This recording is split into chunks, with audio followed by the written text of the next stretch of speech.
So in this episode, we're going to go over everything on how to market your events to create massively successful events. Let's do this. Welcome to the show. EventMASTERS. You need to listen to this if you want to throw bigger and better events. Learn how to monetize and land bigger racks. Yeah, this is where you can learn how to do that. EventMASTERS. Welcome to episode 3. In this episode, like I said right before the intro, we're going to talk about everything marketing, how to sell more tickets, how to get more butts in the seats. As always, I am the co-host Dylan. Alongside of me this way, Patrick VanDusen. What's up, sir? Hey, let's do this. Episode 3 already. No, it flies by. All of a sudden, like it's hard. The first show seems to be the hardest one to get off the ground, and then the rest of them they kind of just come. Seems like I blinked and we did episode 1. Now we're already episode 3. So we're gonna be at episode like 300 in a few weeks, and it's gonna be crazy. So and hopefully people are watching. Some of you guys will be on here. Yeah, hopefully you guys become event masters and evolve into being guests on the show. You guys take me and Patrick's spot. You guys host it and we go do our thing. But yeah, so I'm excited about this episode. We get asked this a lot. It's like, how do I sell more tickets? How do I get my event out to more people? And it's something that I have my responses on it, and we'll go into that in this show. We're going to talk about some traditional methods, non-traditional methods, and everything in between to just, like I said, help you guys create massively successful events. And at the end of the day, most events are deemed successful when there are a lot of tickets sold, a lot of people show up, and a lot of people know about the event. So let's just like I said before the call, we're not going to go 45. This because this could certainly be like a 6-hour show. So we're going to keep breaking in. Anyone who's listening, comment if you think that we should make one episode per one of these strategies or anything that we talk about. Make a comment. We can make it into a whole 20 to 30 minute show just on that. We're more than welcome. Oh yeah. to. Everything we rattle off today can literally be shows of its own. So, I would say anyone that's watching, we work here at ViewStub, and people get set up on the platform, and we have other friends and partners that have used other platforms in the past. And of course, like the software and the logistics is just one part of your event.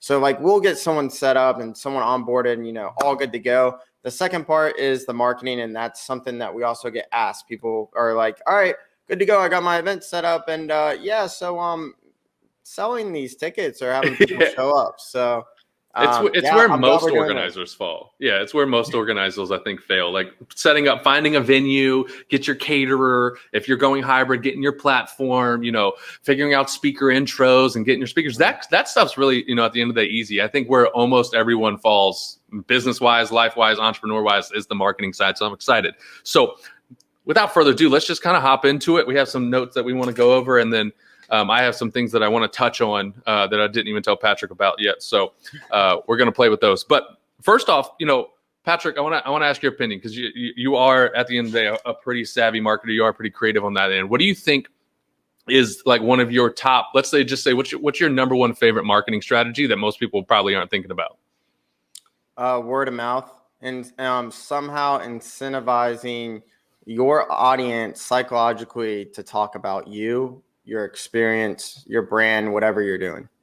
How would you go incentivizing it? So it sounds like to me, I mean, obviously the affiliate marketing is a term that's probably thrown around in that space. So, but there's levels to affiliate marketing, right? So in let's say any sort of event, entertainment, education, you have some sort of performers, speakers, so on and so forth. People that are actively the reason people are coming to this event. Mm-hmm. Almost every event has them. So leveraging folks like that, and that's kind of where Patrick is going with this, is being able to leverage your speakers, your performers, turn them into affiliates, get them talking about your event. Right. It takes oftentimes, because you're bringing speakers who have followings, right? You're bringing performers, if you're at any level, that have a following, right? And the best people to market to are the folks that follow the people that are going to be at your event. So using the influence of folks that are actually speaking or performing is a major one. I think people miss out on that all the time. I see events. Me and you see events all the time. They're performers performing, and you never see a post out of them. It's like, what? Yeah, there's many different cases on that side. But yeah, a lot of people that we work with and that I see in the industry, they think like, oh, I just have my regular promoters or affiliates, but you could go a lot deeper than that. You could almost turn anyone or a very large portion of anyone that's involved in your event, whether they're a partner or sponsor, exhibitor, or just an attendee, into talking about your event. So a lot of people just stop at, oh, let me just create an affiliate program, just help me sell tickets. But you could go way more on the logistics of the structuring of that. And a lot of people don't understand that part. So because, a lot of people, the biggest misconception, let's start off with this, is they just think, first they just think, oh, I'm going to have this event and people are going to show up, whether it's buy tickets or just show up if that's your goal. The second is, oh, let me just run a Facebook ad, right? Or let me just, make this video and share it out to, Facebook groups, right? And it's like, oh, yeah, I mean, that does work. But your biggest thing that you should do is how to get into your warm audience. Like everyone knows, like your warm audience, a warm person would convert way better than a cold person. And that's one thing we see is a lot of people are like, oh, let me just go tell random people on the street. No, figure out lucrative ways to tell people that either know already about your event or that know someone that's involved in your event. So yeah, 100%. Leverage the folks that are your partners, your sponsors, right? That's another big one. If you're exhibitors or vendors at your event, like get them out and talking and promoting the event. And because there's the success of your event makes them successful, right? If they're an exhibitor or a vendor, if they can promote the event, that means more people at the event, which means more people coming to their booth. If sponsors, right? Sponsors, you need to be leveraging them, because at the end of the day, they're sponsoring your event for that attention, for that awareness, for their brand or business. And so more people at the event, it behooves them to promote this. And then you layer on incentivization through, affiliate programs of, hey, you sell this ticket, or hey, every 5 tickets you sell, I'll give you $10 or $20. Every ticket you sell, I'll give you 15%. There's a lot of different structure or comp structures you can play around with. But nonetheless, I think leveraging the folks who are in your community the most. And that goes into one I will talk on after, because I think the biggest misses of event marketing come down to the brands and businesses you're involved with as well. But that goes into it. Affiliate marketing, I'll take it a step further. Is when I host events or do events, I specifically target sponsors and folks. I put it in my sponsor contracts. I put it in, and I choose the sponsors that are most going to want to partner with me. They're not just giving me money and I'm going to put their logo on my little flyer, right? That's not why I'm here. I want to my sponsors, my vendors, my exhibitors, they're all partners in the event, and incentivizing them is a massive way to create that, awareness campaign around the event and sell more tickets. So just a little bit of note, like, sponsors are looking for eyeballs, but they're also looking for different ways to say that they're involved in different things. So it gives them an opportunity to, hey, look, I'm involved with this really cool experience. Come join. It's not just, oh, wait, the sponsor should not be thinking, oh, I'm going to get in front of your eyeballs. The sponsor should, of course, be thinking of that, right? And what the actual event is. But the sponsor should think also outside of that strategy. Okay, how can I tell my audience to participate in this? So leverage that. Yeah, 100%. So let's so affiliate marketing, leveraging everyone in your atmosphere or your community or your event ecosystem, leveraging them in the best way possible and incentivizing them as high as possible, whether or not that's more eyeballs on them and or commission splits and stuff. So affiliate marketing is one that I don't think a lot of people use. So take that down, write those notes in it, and figure out how you can leverage that in your next event. So let's move on to a couple others that we have down in our show notes in here. And because we're not going to talk about obviously the most obvious ones, right? We're not going to sit here and tell you to run Facebook ads. You should be doing that. We're not going to tell you to create video content. You should be doing that.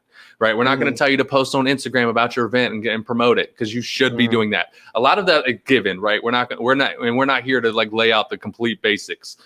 So even though if you see anyone missing the complete basics, call them out.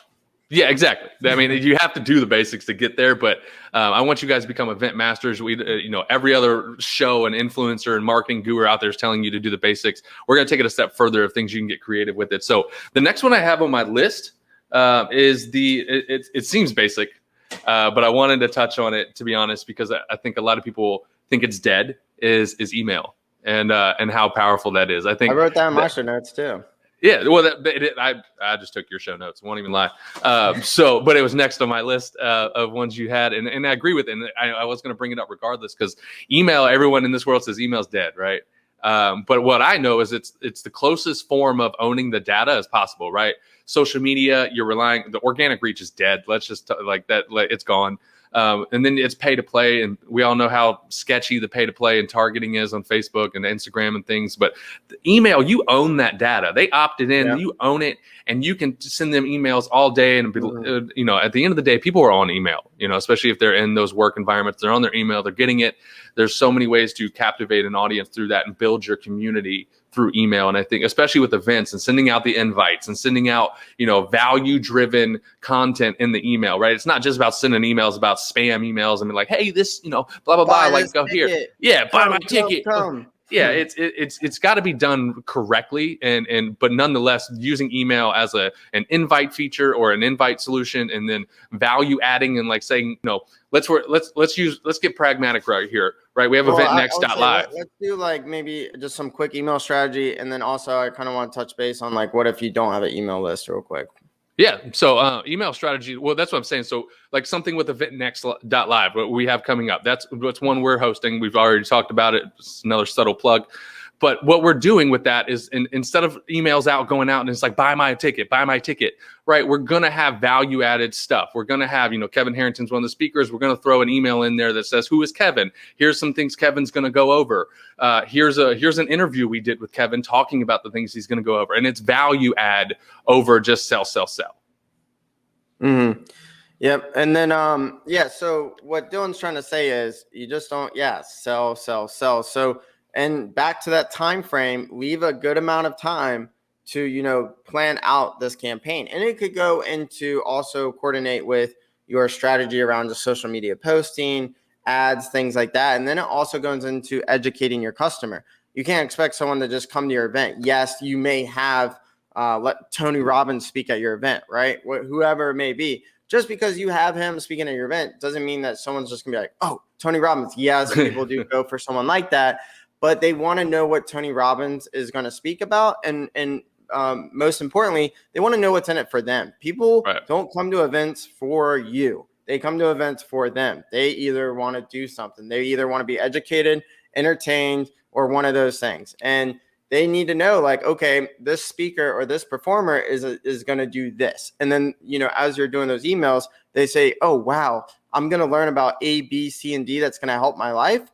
Okay, instead of, just buy a ticket and I'm just going to guess what I'm going to learn when I sit down, right? So exactly. That is a perfect way, as long as you time it perfectly, to be able to send those emails with value-driven thing. Same thing with the social media post. Do it accordingly. Same time. Do a social media post, talk about ABC speaker, talking about this with the email. Boom, to your audience. And then it educates them, and put a little passive call to action in there. Hey, would you want to learn more? He's going to go in depth on all these topics. Go ahead and save your seat.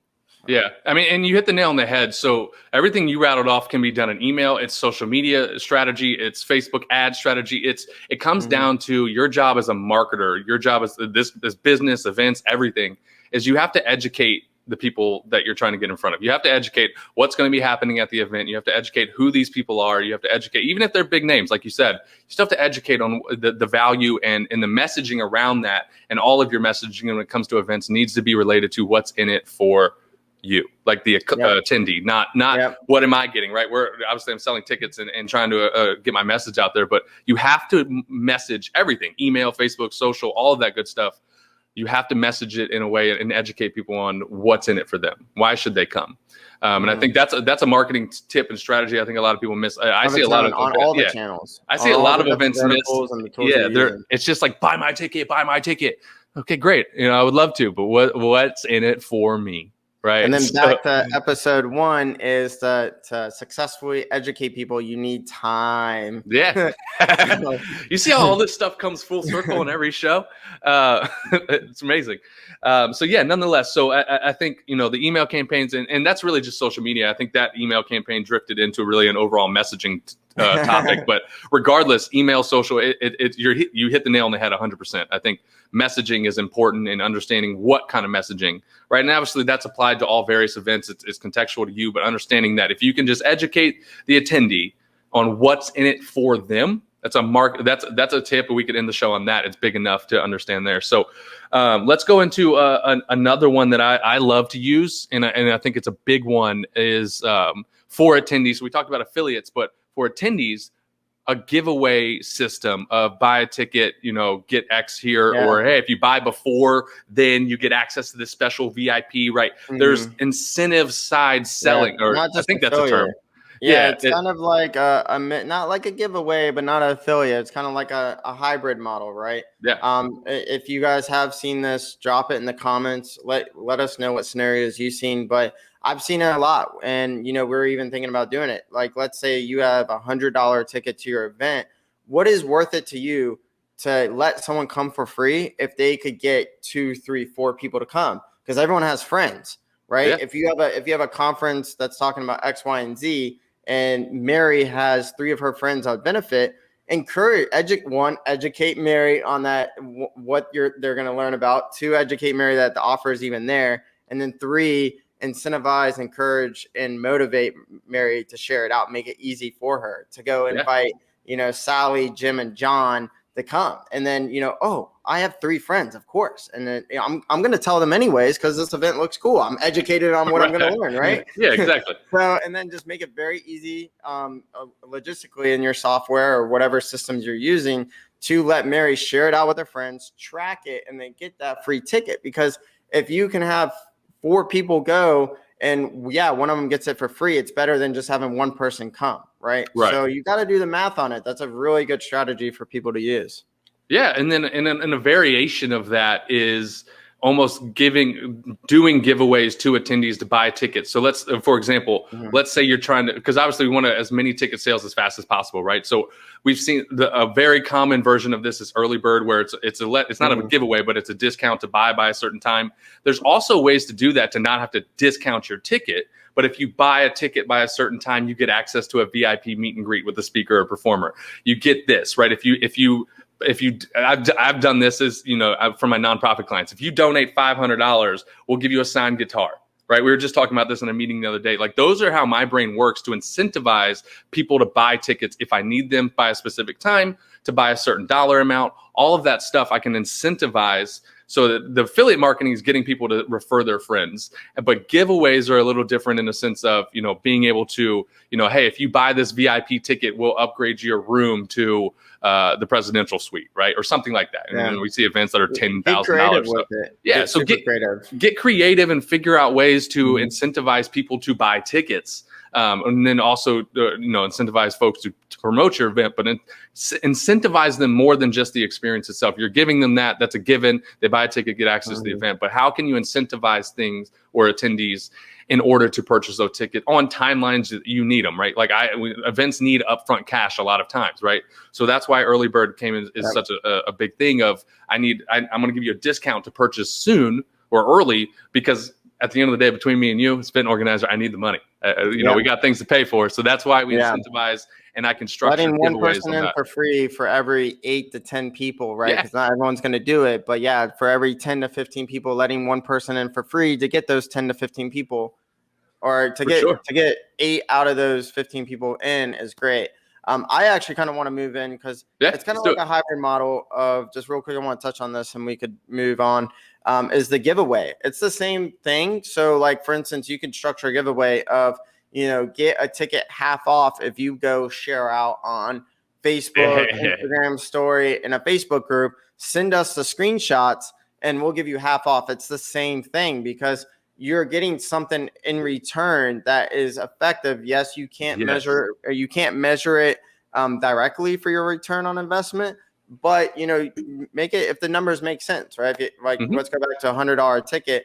If I get Sally to go post 5 times, send me the screenshots of her posting 5 times, and I give her a promo code for $25, $45 off, and it took her 10 minutes, and that $45 doesn't go too big into my margins, but yet that's marketing right there. Yeah. And the key is to make it simple. You got to make it educated again for them to do it, and then motivate them and make it easy. Even a copy, and you can make a little flyer and then, do a little copy and paste. Hey, I'm attending this. I would love for you to join me, right? Yeah. Make it easy for them. The people don't have all the time in the world. Go ahead and make a copy and paste, and then boom, you're good to go. So you also do touch on that. No, that's an amazing tactic, but it also makes me then prompt back to what we were saying about, using affiliates and your speakers and your performers. It's the same thing.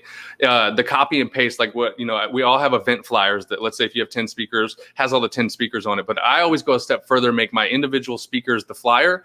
And then I also write the copy out for them. I'm like, guys, just post this, right? It's the same thing you were saying. Keep it simple, stupid. Like, do the work for them, because they're less likely to want to do all that work. So I wanted to reverse back real quick and touch on that, because it plays for both, right? Make it simple for these folks to do these campaigns, affiliates, giveaways, and things like that. And the more success you have. And the speakers. Yeah. So I mean, all of if that. I can just touch on that, just to kind of reverse back, going to leveraging, you could use the same exact strategy as, like Dylan said, make it easy for them. If a speaker is coming or a sponsor, go make a template graphic. Yeah. Have it. The speaker is most likely someone that's very busy, to be honest. Most of them are very busy. And if they're not busy, you should probably wonder, not going to get into that. But, maybe they are not who they say they are. But essentially, make them a template. Just say, hey, John, do you have a headshot? And then put the headshot into a template. Hey, I'm speaking at ABC event or whatever. And John could go ahead and just copy and paste. He doesn't even really have to think about it. You let it so easy for him. John's going to go share it out to his audience, his warm audience, and then maybe take it a step further and make it so, hey, my name is John. I'm going to speaking on A, B, and C. That way, when he goes and shares it out, it's a little educational piece with a call to action. Boom. Super effective. Yeah. Same with the sponsors. Hey, we're proud to be a partner and support this event. And at this event, you're going to learn A, B, and C, or you're going to be able to watch this performer. And if you buy 2 tickets, you get, free food buffet. And make it easy for everyone is busy. You need to be doing the work to get everyone to share it out. Exactly. But that's like one point I wanted to touch on right there. So no, it's a huge one. It's your job as the organizer to make sure it's successful. And it's naive to think that your speakers and stuff are going to take time out of their day when they're already doing that to come to your event, to then go make themselves flyers and stuff. Like, make it simple, have a folder, and keep it simple, stupid for your speakers, giveaways, affiliates, all of that, to make it easy. So I think that one's good. I want to move on to one more that we have on the show notes, because I don't think a lot of people talk about it. I know what it is. Does it involve salespeople? Let's do that one too. Yeah, we can touch that right now. Yeah, let's do it. One, I seen it back in 2018. I signed up. I opted in for a leadership conference, and then I get a call the next day, and I'm like, no way. I'm getting a call. And like big stadiums are like this. Like if you're doing like group sales, or if you're looking at the VIP booths, like for instance, like the Amway Center with the NBA Magic team, like they'll call you up like, hey, we saw you were interested in a booth. And, so if you guys are really putting a lot of time, resources, and money into an event, it may be worth it to get a salesperson.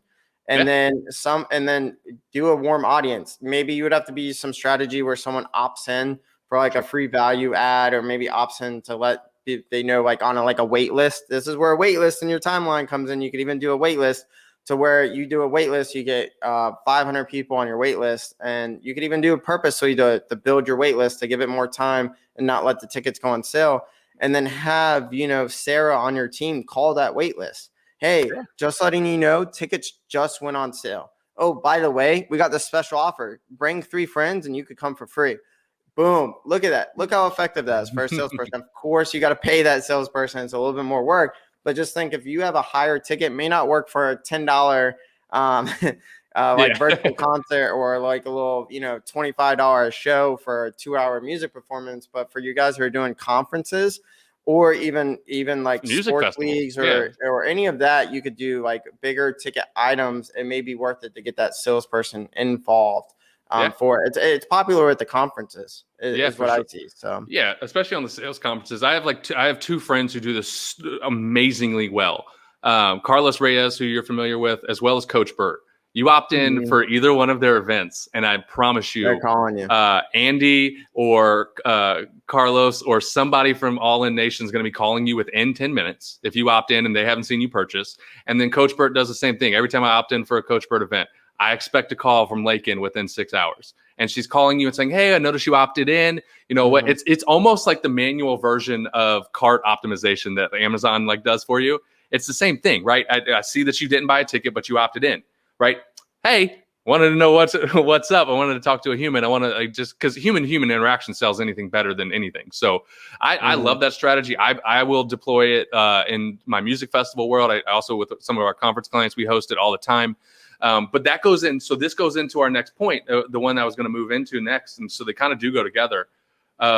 Most people fail, and this is a bigger marketing tip, but we're going to keep this event related, is the retargeting, right? So someone who does opt in, but doesn't buy and thinking people I can post once and people are going to buy, and I can run one ad and people are going to buy is dumb at best. I'll say it politely.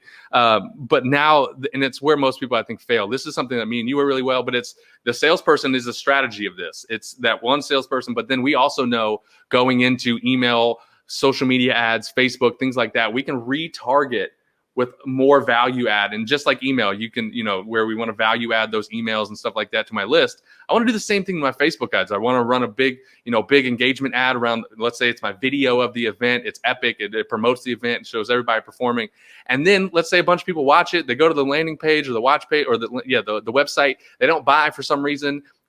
Why are we losing out on what happened? Something happened. And chances are, it's either, there's a reason for it, but you have to get back in front of them. The average sale still takes 6 to 12 follow-ups. That's a sales thing, but it's no different in your marketing or your event ads. Marketing sales are so, you touched on this on episode 1.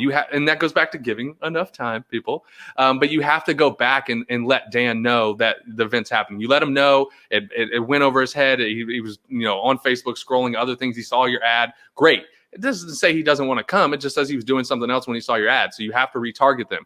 And he still hasn't bought. He's a good client. You want to retarget. And eventually he's going to buy. And those retargeting aspects are where I think a lot of people are missing on their marketing. Oh, yes. Yeah. And even getting so with the retargeting, you could even do, like you said, Facebook ads, email. But this is where it also comes into something like a white label solution or like a branded plugin like ViewStub has, where you could put it on your own website. This is what's really cool is this is like a shameless plug for ViewStub, but use a solution where you could go on your own domain, abcevent.com. You put your Facebook pixel on there, and then so as everyone is driving traffic to abcevent.com, your event website, you get to retarget them. You get to do what you want because then you're grabbing that data, that Google Tag Manager, analytics, Facebook ads, all that, AdWords. You get to grab their data and then retarget them. And then you want to make sure that you properly set that up to show them 3 or 4 times. Like Dylan said, you kind of have to get in front of them, 5 to 10 times because they're busy. First 2 times, they're not even going to probably even wonder what your event's about. You got to be able to stalk them around the internet and, get their data. You can then leverage that into other forms of, if they opt in online, you can then retarget them through a text or email campaigns, text campaigns, ringless voicemail if you're getting real savvy with it. There's a lot of those tactics that could be deployed once you gather that data and retarget them. Once I opt in, I'm going to send you a text, a ringless voicemail. If you still didn't do it, I'm going to have my sales rep reach out. Boom. And all of a sudden, I just sold a lot of our clients do anything from, $9.97 tickets and things like that. It's worth having that sales rep, like you said. So retargeting and gathering that data and pushing out as much as you can to get people go down the sales funnel with them. So I want to move on to a couple or unless you got anything else to add on those. No, that's it for me.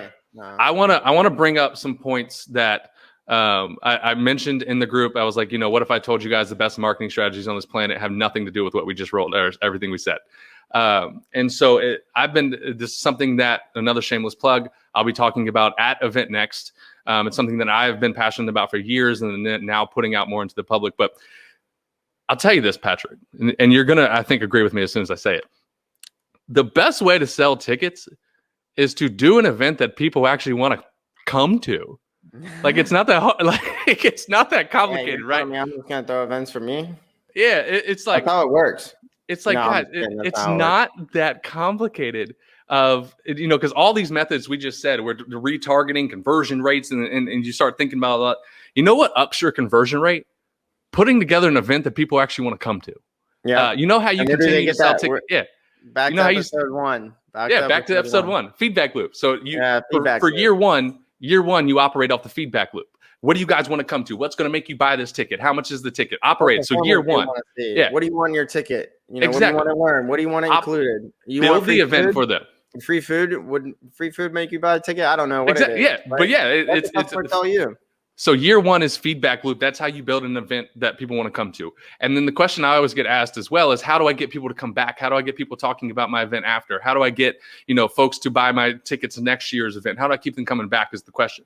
The answer to that is literally make an event that they would want to come back to, right? And that comes into the experience factor of the event, right? Can you act? The best marketing strategy is just to do good events, to put on things that people want to go to and that people want to come back to. And then what you can do is it rattles off into some of this affiliate stuff. People ask me all the time, how do I have a really interesting ability to at the event get people to social share my event while they're there. I strategically put things at the event where they're going to take selfies. It's got my logo in the back. I tell them to tag me. If they tag me, they'll get a 10% off at the beer station. Are you kidding? All those little things. And then all of a sudden I'm getting 15, 20, 30, 40,000 eyeballs on my event during the event. And then that in turn, everyone sees it. And then everybody sees it on social. And then next year, all of a sudden they're telling all their friends because they had a good time. It's not that hard. All these marketing strategies are just really distribution. At the end of the day, if you want more people to come to your event, give them a real reason to. Like that's something I'm super passionate about. Like I love hybrid events. I love technology. I love, production. At the end of the day, I just want to produce better experiences. And I understand that if I just do that, a lot of things fall in place. Coachella does not spend money on marketing because they built the event. They built a community. They built a brand. Yeah.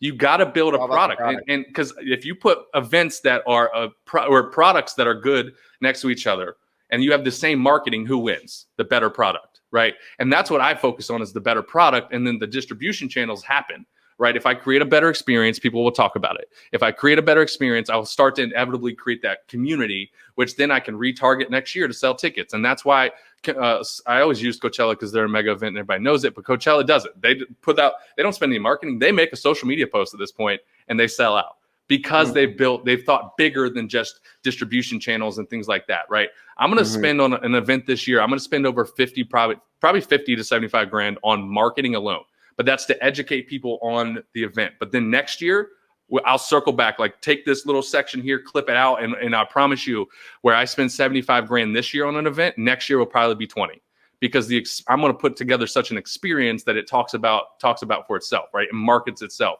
Because if you can do that, it lives on beyond the event.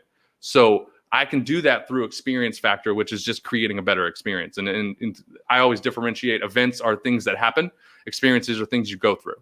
So if I can create an experience for yourself, then you go tell your friend, Patrick, if you come to one of my events, you're like, man, that was fun. I didn't know to bring all 10 of my friends. Well, next year, guess what happens? You bring all 10 of your friends. Yeah. Or they talk about it and they join the live stream right then and there.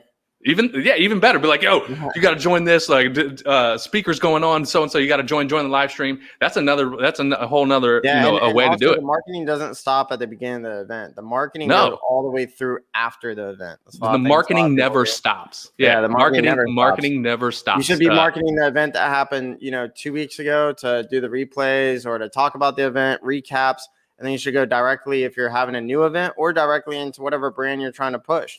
And then repurpose that content. Yeah, create the content from the event, use it to repurpose. And then something I do want to touch on, it kind of plays on what I touched on, is people are oftentimes like, how do I make my event bigger than what it is, right? The biggest events in this world are able to create communities, right, around them. They live longer than the event. And then that in turn I can sell to later on or whatever. Those become my hot list, so to speak, of when I go to remarket or for next year's event or things like that. So all of that to me, regardless of all the strategies, because I'm with you. I love, all of the sales stuff, the automation, the marketing, the funnels, the retarget you. I can stalk you on the internet. It doesn't matter where you're at. I know how to do all of that. But at the end of the day, the single greatest marketing strategy on this planet is to just make a better event. Simple. Just think about that, right? Feedback. And how do you create a better event? You ask your attendees feedback loop and keep it going. Awesome, at the end of the day.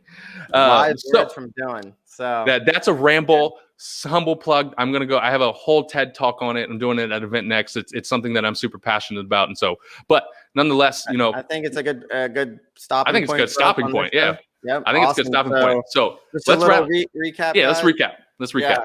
Leveraging your audience, whether it's your sponsors, your partners, your exhibitors, your speakers or performers, and then, you know, leveraging the people who are attending, being able to do giveaways, promotions, affiliates, email campaigns, salespeople, if you want to take it up to the next stop and then, or next level. And then also just plain throwing a event that people want to attend. So, makes it simple. So cool. Well, with that being said, this was episode 3 of Event Masters. Like and subscribe, do all that thing. I don't know where the buttons are, but do it. And then we will see you guys on the next episode.